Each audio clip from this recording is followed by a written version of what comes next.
మంచి ఆఫీసర్లు ఎక్కువయ్యి మంచి ప్రభుత్వం ఎక్కువయ్యేసరికి దాన్ని ఇది పట్టుకోలేకపోతున్నారు. ఒక్క నిమిషం పట్టాభి గారు, ఒక్క నిమిషం మీ దగ్గరికి వస్తాను. వచ్చే ముందు ఉమేష్ గారు, ఇప్పుడు ఇందాక మనం ఎక్కడైతే ఆపామో ఆ పాయింట్కి వద్దాం.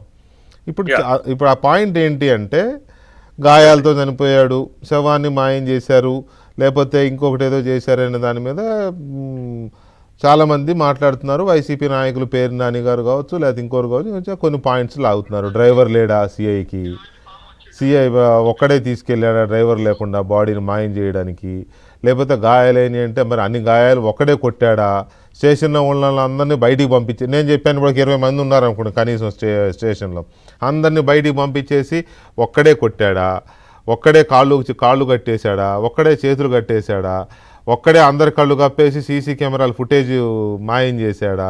ఇన్ని క్వశ్చన్లు. పేరు నాని ఏంటండి, నా ప్రోమో అంతకుముందే వచ్చింది, ఆయన మాట్లాడడానికి ముందే నేను ప్రోమో రిలీజ్ చేశా. అందరికి వస్తాయి ఆ డౌటు, ఒక్క ఆయనే కాదు కదా. తర్వాత ఇందాక ఆయన అడిగినట్టుగా ఇప్పుడు పైనుంచి రిపోర్ట్స్ ఉంటాయి కదా, దాదాపు 4 రోజులు ఒక ముద్దాయి నిందితుడు నాన్ బెయిలబుల్ వారెంట్ మీద తీసుకొచ్చిన అతను మీ దగ్గర ఉన్నాడు అని అంటే ఫాలో అప్ ఉండాలి కదా, టాప్ టు బాటమ్. కనీసం మరి డీజీపీ దాకా కాకపోయినా ఏసీపీఓ కమిషనర్ ఉంటుందనే ఒక అంచనాలు ఉంటాయి కదా, అవేవీ లేవు ఏంటి అనే క్వశ్చన్కి ఎవరు చెప్పాలి సమాధానం? వెంకటకృష్ణ గారు, మీరు చాలా అదేదో అంటారు కదా లెందీ క్వశ్చన్ అని, మీరు చాలా లెందీ క్వశ్చన్ అడిగాను కానీ ఆన్సర్ క్రిస్పీగా ఉండాలి ప్లీజ్. సెక్షన్లు సైటేషన్లు వద్దు, టైం తక్కువ ఉంది. నాకు దయచేసి కొద్దిగా సమయం ఇవ్వండి, ఇస్తే నేను చెప్తాను. టైం తక్కువ ఉంది బ్రదర్ ప్లీజ్. ఏదైతే remand report, I try to be as brief as I can be అండి. రిమాండ్ రిపోర్ట్ అనేది వేరు, చార్జ్ షీట్ అనేది వేరు. చార్జ్ షీట్ లో మొత్తం ఇన్వెస్టిగేషన్ కంప్లీట్ అయిన తర్వాత సిట్ వారు వేసేదాన్ని చార్జ్ షీట్ అంటాం. మీరు ఒకసారి అబ్జర్వ్ చేస్తే 21వ తారీఖు కన్స్టిట్యూట్ చేస్తే సిట్ ని 23వ తారీఖు అరెస్ట్ జరగడం జరిగింది నాగరాజ్, ఆయన ఎస్సీఏ గారిని, నాగరాజ్ గారిని ఈ రోజు రిమాండ్ చేయడం జరిగింది. సో అండ్ ఇప్పుడు క్లియర్ గా ఏదైతే మనం క్వశ్చన్లు రైజ్ చేస్తున్నామో, మీరు రైజ్ చేస్తున్నారో లేదా మిత్రులు రామకృష్ణ గారు రైజ్ చేస్తున్నారో, అవన్నీ సిట్ వారు పొందుపరచడం జరిగింది. The role of the other accused persons. మీరు చెప్పిన దాంట్లో కాదండి, మీరు చెప్పిన దాంట్లో నాకేం వ్యాలిడ్ పాయింట్ కనపడలే. ఎందుకంటే సిట్ ఏర్పాటు చేశారు, సిఐ నాగరాజు ఏం పరారీలో లేడు, ఊళ్ళోనే ఉన్నాడు, నిన్న అరెస్ట్ చేశారు. యాజ్ పర్ రూల్ అరెస్ట్ చేసిన 24 గంటల్లో కోర్టులో ప్రొడ్యూస్ చేయాలి, అదే జరిగింది. ఒక విషయం ఇక్కడ సిఐ నాగరాజ్ అనే వ్యక్తి చేసిన అది బికాజ్ రిక్విజిషన్ కమిషనర్ గారి ద్వారా రిక్విజిషన్ వెళ్ళింది అన్నారు. Remand report, as per the remand report, requisition was given by CI for task force to go and arrest this particular individual. అది క్లియర్ గా మనకి రిమాండ్ రిపోర్ట్ పేజ్ 9 లో 19th పాయింట్ లో mention చేశారు. ఇంకోటి, నాగరాజ్ అనే వ్యక్తి చాలా వైలేషన్స్ చేశారు, నేను చేయలేదు అన్నట్ల చాలా వైలేషన్స్ చేశారు. Supreme court judgement DK Basu versus state of West Bengal clear violation జరిగింది. ఎందుకంటే ఇమీడియట్ గా అరెస్ట్ చేసిన వెంటనే అరెస్ట్ చేసిన వ్యక్తికి వాళ్ళ ఫ్యామిలీ మెంబర్స్ కి ఇన్ఫార్మ్ చేయాలి, అరెస్ట్ చేసిన వ్యక్తికి కూడా తన ఫ్యామిలీ మెంబర్స్ కి ఇన్ఫార్మ్ చేసుకునే అధికారాన్ని ఇవ్వాలి. ఇచ్చుండుంటే ఆ రోజే వారు ఏబిఎస్ కార్పస్ పిటిషన్ మూవ్ చేసి ఉండుంటే ఈ దుర్ఘటన జరుగుండేది కాదని నా అభిప్రాయం ఖచ్చితంగా.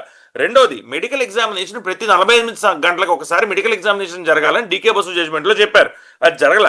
అలాగే పోలీస్ కంట్రోల్ రూమ్ కూడా అరెస్ట్ జరిగిన వెంటనే అది ఇన్ఫర్మేషన్ వాళ్ళకి. అన్నిటికన్నా ఇంపార్టెంట్ విషయం ఏంటంటే అందరూ which is missing the discourse, public discourse miss అవుతుంది. ఏంటంటే అరెస్ట్ ని రిపోర్ట్ చేయలేదు అసలు. First of all arrest report జరిగితే 24 గంటల మ్యాజిస్ట్రేట్ గారి ముందు ప్రవేశపెట్టాల్సిన ఒక ఆబ్లిగేషన్ ఉంటుంది. కాబట్టి నాగరాజ్ గారు అరెస్ట్ ని రిపోర్ట్ చేయలేదు అనేది ఆయన ప్రైమరీ ఎలిగేషన్. ఇప్పుడు అందరం అడుగుతుంది ఏంటి, దీనిలో ఎవరు ఇన్వాల్వ్ అయ్యారని తల్లి గారు చెప్పలేకపోతున్నారు, మీరు చెప్పలేరు, నేను చెప్పలేదు.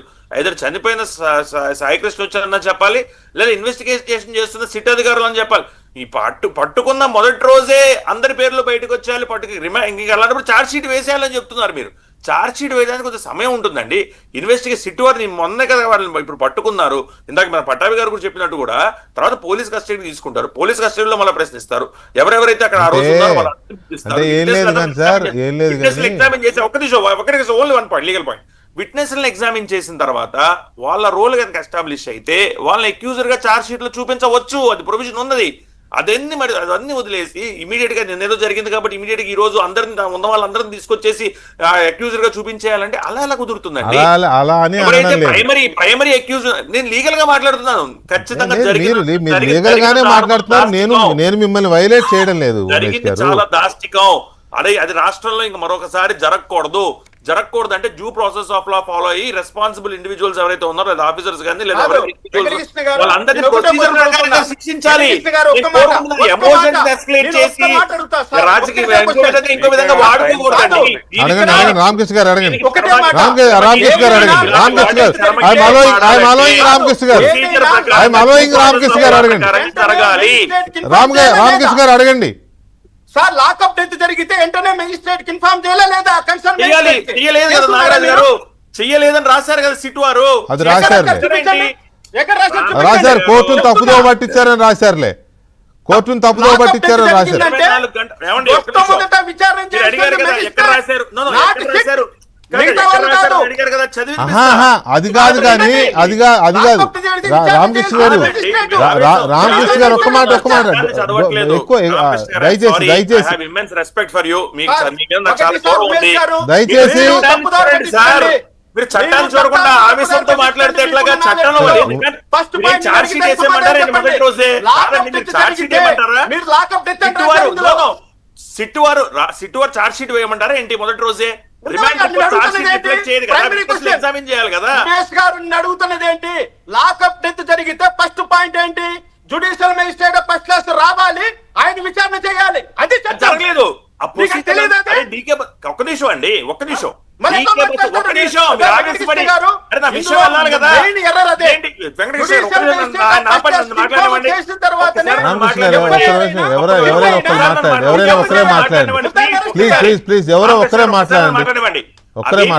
నేనే చెప్తున్నా. మళ్ళీ అది జరగలేదు అని నాకు చెప్తారేంటి? డీకే బస్సు జడ్జ్మెంట్ ఫాలో అవ్వలేదని చెప్తున్నా. ఇన్వెస్టిగేషన్ ఆఫీసర్ ఇమీడియట్ గా వాళ్ళ పేరెంట్స్ ఎవరో ఒకరికి ఇన్ఫార్మ్ చేయాలి. Right, okay, you made your point కదా. ఇక్కడ పాయింట్ ఏంటంటే ఇక్కడ పాయింట్ ఏంటంటే ఉమేష్ గారు, you made your point perfect, no doubt. కాకపోతే ఇక మీరు అన్న దాంట్లో ఏంటంటే ఇది రిమాండ్ రిపోర్ట్ మాత్రమే, ఇప్పుడే ఛార్జ్ షీట్ వేసేయమంటారా అని మీరు అంటున్నారు. రైట్, ఇది ఛార్జ్ షీట్ కాదు. సార్ కరెక్టే, మీరు చెప్పింది కరెక్టే, మీరు చెప్పింది కరెక్టేనండి, మీరు చెప్పింది కరెక్టేనండి. అది లీగాలిటీస్ ఉంటాయి, ప్రభుత్వమే అది కొంత మాకు తెలుసు, మేము లా చదువుకుపోయిన కొంత మినిమం నాలెడ్జెస్ ఉంటాయి కదా. నేను అనేది ఏంటంటే అదే దయచేసి అర్థం చేసుకోండి సార్, ప్లీజ్ దయచేసి అర్థం చేసుకోండి. నేను పాయింట్ ఏంటంటే ఇక్కడ మీరు ఇది ఛార్జ్ షీట్ కాదు కదా అన్నారు. ఛార్జ్ షీట్ కాదు, ఛార్జ్ షీట్ అయితే కాదు. కానీ ఈ రిమాండ్ రిపోర్ట్లో కొన్ని సర్కమ్స్టాన్షియల్ ఎవిడెన్సెస్ అన్నా ఉండాలిగా. అబ్జర్వేషన్స్, సిట్ అబ్జర్వేషన్స్, పోలీస్ స్టేషన్లో ఎంతమంది ఉన్నారు, తీసుకొచ్చిన వాళ్ళు ఎవరు, మార్కాపురం నుంచి ఎన్ని రోజులు స్టేషన్లో నేను చూశానండి, అది హెడ్ కానిస్టేబుల్ పేరు చూశాను, ఆవిడ ఇంకొక లేడీ పోలీస్ పేరు రాశారు, ఆవిడ చెప్పిన విషయాలను కోట్ చేశారు. కానీ స్టేషన్లో ఇంతమంది ఉన్నప్పుడు ఎవరూ చూడలేదు, ఫుటేజ్ మాయమైందని అంటున్నారు, 1 month ఫుటేజ్ లేదు అని అంటున్నారు. అది ఇన్వెస్టిగేట్ చేయాలి, ఖచ్చితంగా ఇన్వెస్టిగేట్ చేయాలి. అదే సార్ నేను అనేది. ఇప్పుడు రిమాండ్ ఇంత పెద్ద స్టేట్ మొత్తాన్ని ఊపేస్తున్న కేసులో రిమాండ్ రిపోర్ట్లో ఒక నాగరాజ్ అరెస్ట్ అని చెప్పి